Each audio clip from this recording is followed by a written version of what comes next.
আসসালামু আলাইকুম। এসকে কুকে আপনাদের স্বাগতম। আজকে টুকটাক কিছু রান্না নিয়ে আসছি।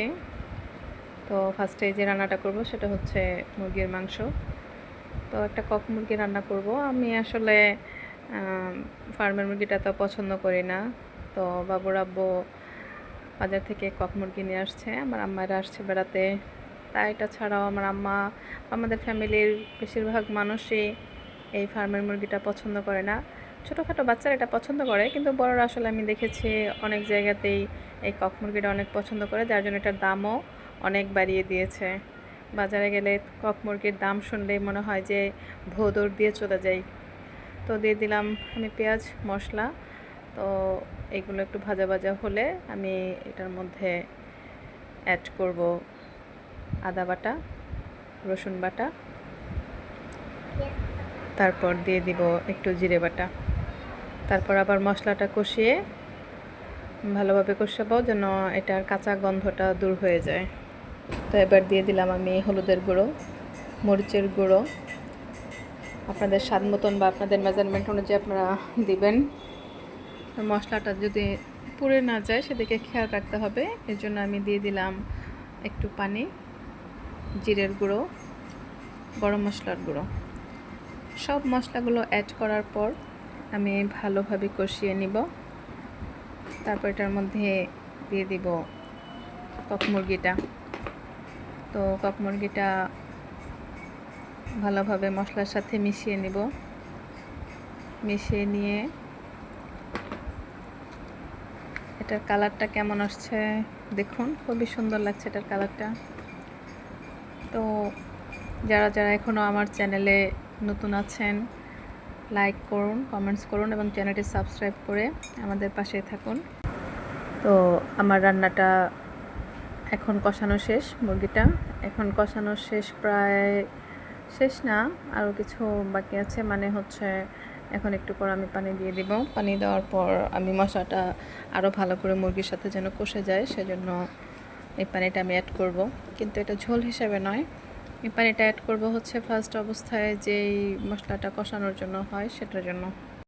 আপনাদের সাথে সিম্পল একটা বিষয় শেয়ার করি, সেটা হচ্ছে আসলে মানুষের জীবন। কেউ বলে যে এই জীবনে মানুষ যেমনটা করবে পরজীবনে গিয়ে তেমনটাই পাবে।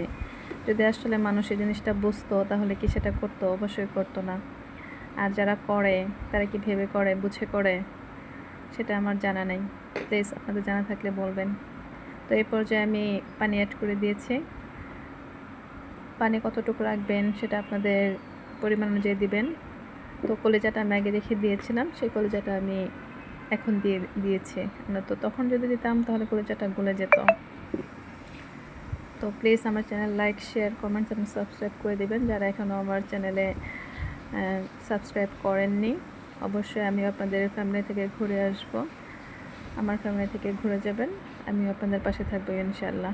ফেসবুকে আমার একটি অ্যাকাউন্ট আছে, business account SK fashion gallery, আমি শো করে দিলাম। তো যারা যারা আমার এই বিজনেস অ্যাকাউন্টটা একটু ঘুরে আসতে চান আসতে পারেন। সেখানে আপনাদের রিজনেবল প্রাইসে pure cotton, lawn, two piece, তারপর ভাটিক, ব্লক, নানা ড্রেস পেয়ে যাবেন সেখানে। তো আমি চলে গেলাম নেক্সট রান্না হচ্ছে আপনাদের মজাদার মাছের ভুনা। তো আমি পেঁয়াজ দিয়ে দিয়েছি তেলের মধ্যে, পেঁয়াজটা আমি ভাজা ভাজা করে নিব। তো আজকে আমি রুই মাছ ভুনা করব, অর্থাৎ রুই মাছের দো পেঁয়াজা। আমি এখানে আদা, রসুন, জিরা সব কিছু বাটা এবং হলুদ গুঁড়ো, মরিচ গুঁড়ো, ধনে গুঁড়ো সব কিছু অ্যাড করে দিয়ে একটু পানি দিয়ে দিব যেন মশলাটা পুড়ে না যায়।